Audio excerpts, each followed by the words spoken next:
Pregnant सास। जमाना कितना भी बदल जाए, इतना भी नहीं कि बहू घर आए और सास गर्भवती दिख जाए। देखो मीरा, माँ का पूरा ख्याल रखना है, उनसे अब काम नहीं होता है। क्यों, क्या हो गया है? तुम्हारी माँ तो हट्टी कट्टी दिख रही है, पूरी शादी में घोड़ी की तरह नाची है, अब क्यों काम नहीं होता उनसे? वो माँ प्रेग्नेंट है ना, बच्चा होने वाला है। मैं कभी भी भाई बन जाऊंगा इस साल के अंत तक। क्या बोल रहे हो? वो सर पर हाथ रखकर बैठ जाती है। यार, पहले क्यों नहीं बताया? कैसा मजाक है ये? झूठ बोल रहे हो ना? हाँ, झूठ बोल रहे हो ना? तभी ससुर की आवाज आती है। बहू, पानी गरम कर दे, तेरी सास को दवाई देनी है।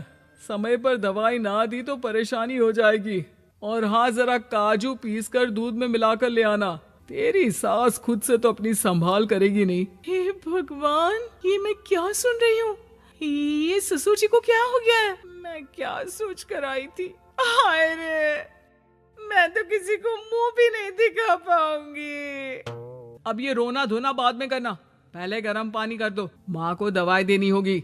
और हाँ, रात को माँ के पैरों में तेल लगा देना। बहू को गुस्सा आ जाता है। वो बड़बड़ करती किचन में जाती है जहाँ उसका ससुर खड़ा होता है। एक बड़ी जिम्मेदारी है हम सबके सर ऊपर। इस उम्र में माँ बनना खतरे से खाली नहीं होता। हाँ हाँ, पता है। तो क्यों बन गई माँ? अरे खतरे से कम नहीं है तो क्या जरूरत थी लल्ला पैदा करने की? कैसी बात कर रही हो बहू? क्या तुम खुश नहीं कि घर में एक नया मेहमान आएगा, छोटे छोटे पैरों से पूरे घर में घूमेगा? पिताजी, ये हाथ जोड़े आपके, आप यहाँ से जाओ। ये शायरी बाद में बताना, अभी मैं पानी गरम करके थर्मस में दे देती हूँ। सारा दिन पिलाते रहो गरम पानी। और हाँ, ये बच्ची की बात बार बार मुझसे कोई नहीं करेगा। बहू का पारा अब चढ़ा ही रहता था। वो काम तो सारा करती, लेकिन किलस किलस कर। मीरा सारे काम से फुर्सत पाकर बैठी होती है कि माँ का फोन आ जाता है। बेटा, बहुत बड़ी जिम्मेदारी है तेरे सर पर, अच्छे से निभाना। ससुराल में हर किसी को खुश रखना वैसे तो मुश्किल है, लेकिन भगवान ही हिम्मत देता है बहू को हर कुछ सहकर सबको खुश रखने की। क्या बड़बड़ किए जा रही हो माँ? जानती भी हो कि यहाँ क्या चल रहा है? मेरी सास, अरे तेरी सास तो देवी है देवी। कितने खुश हो रहे थे सारे तेरी सूरत देख देख कर। पता नहीं जैसे बहू नहीं कोई मन मांगी मुराद मिल गई हो उन लोगों को। अरे बात तो पूरी सुनो। मन मांगी बुरा तो पूरी हुई है। अरे मेरी सास को बच्चा होने वाला है, प्रेग्नेंट है वो। क्या बकवास कर रही है मीरा? ये बात किसी को कहना मत। मुझे तो बता दिया, लेकिन अब अपनी जबान सिल ले।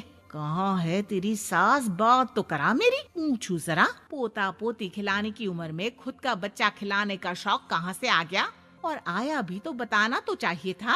अब क्या नाक कटाने के लिए हम लोगों से रिश्ता जोड़ा है? रुक, तेरे पापा से बात करती हूँ। मीरा फोन रखकर लेट जाती है। वो एक सपना देखती है कि उसकी गोद में एक बच्चा खेल रहा है।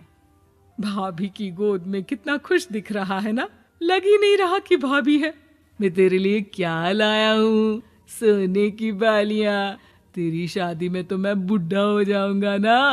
अरे कैसी बात कर रहा है बेटा, इसकी जिम्मेदारी तो तू ही लेगा। हम लोगों का तो कोई भरोसा नहीं, कब ऊपर वाला उठा ले। बहू को सास को देख देख कर गुस्सा आ रहा था। तभी वहाँ पड़ोसन आ जाती है। अरे बहू, तुझसे तो पूछने से भी डर लगता है कि कब खुशखबरी सुना रही है।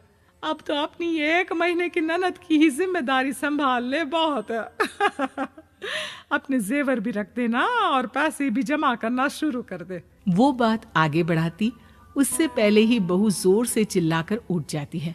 नहीं नहीं नहीं नहीं, मैं अपने जेवर किसी को नहीं दूंगी। अरे कौन ले रहा है तुम्हारे जेवर?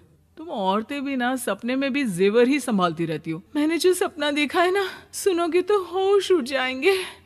अच्छा, तुम अपना सपना बाद में बताना, पहले मेरा सुनो। कल मैंने इतना अच्छा सपना देखा, इतना अच्छा सपना देखा कि अगर वो पूरा हो जाता है ना तो मैं तुम्हारे लिए रानी हार बनवा दूंगा।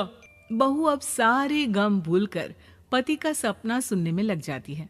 अरे क्या सपना था, बताइए ना। बोलिए भी तो, क्या सपना है? मैं पूरा कर दूंगी अगर बात रानी हार की है तो। बोलिए बोलिए। मैंने रात को सपना देखा कि माँ को बेटी हुई है और मुझे बहन। सच्ची, इस घर में बेटी हो जाए तो मैं तो झूम ही उठूं। मीरा का मुंह बन जाता है। वो चुप हो जाती है और सपने की बात याद करती है कि बेटी हुई तो उसे ही अपने गहने उसे देने होंगे। फिर तो रानी हार की जरूरत पड़ेगी ही। भाई लड़की बड़ी होगी, उसकी शादी होगी तो जेवर तो चढ़ाने ही होंगे ना, कहाँ से आएंगे वो। कितने समझदार हो तुम मीरा। मैंने भी यही सोचकर तुम्हारे लिए रानी हार लेने का सोचा था। अरे फूटी किस्मत मेरी जो ऐसा परिवार मिला। मेरे पापा की तो मैं अभी क्लास लगाती हूँ, जो सब जानते हुए भी ऐसे परिवार में मेरी शादी कर दी। बहू पिता को फोन लगाने ही वाली होती है कि ससुर की फिर से आवाज आती है। बहू गरम पानी ले आ जल्दी, थर्मस में खत्म हो गया है। बाद में खबर लेती हूँ मैं पापा की, पहले सास को गर्म पानी दिया हूँ।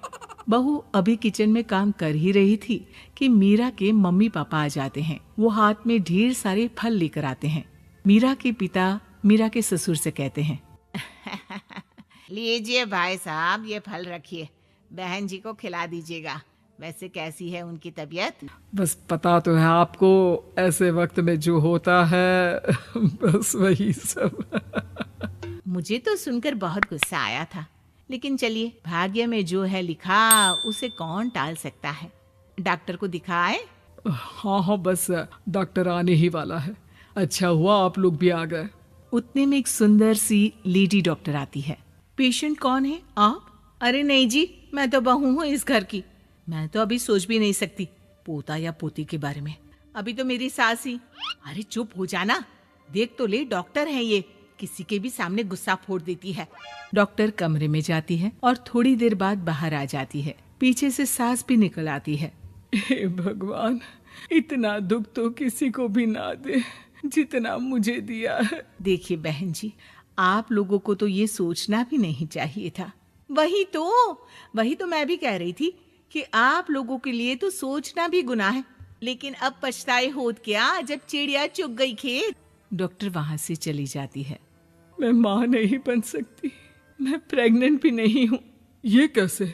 तुम तो बोल रही थी कि अरे वो गैस का दर्द था और पेट भी गैस से फूल रहा था। डॉक्टर ने चूर्ण दे दिया है, गर्म पानी से फांकना है। हाँ?